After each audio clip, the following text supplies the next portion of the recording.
Ai giỏi? Giàu gì quá. Giàu gì quá mình. Quậy quá mình. Quậy quá mình.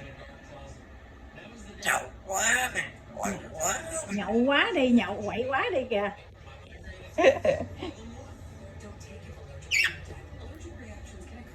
Giỏi.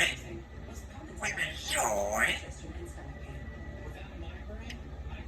Quay này giỏi. Quay này.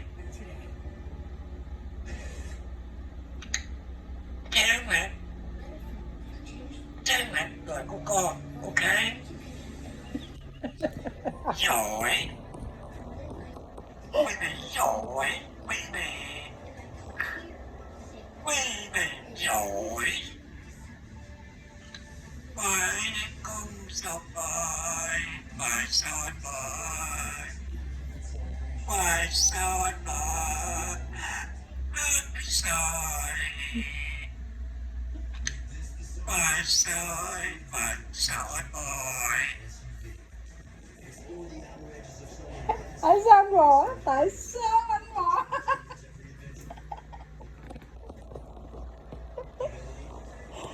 Đĩa nữa.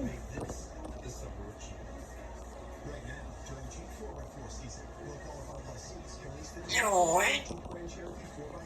Quay này giỏi.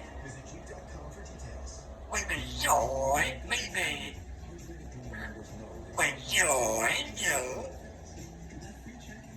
Mimi dễ thương.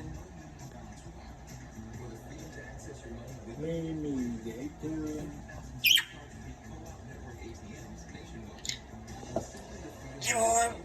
Quay này. Quay này giỏi. Quay này giỏi. Ok. Ok quay này. Quay này giỏi. Nói ngày bỏ về.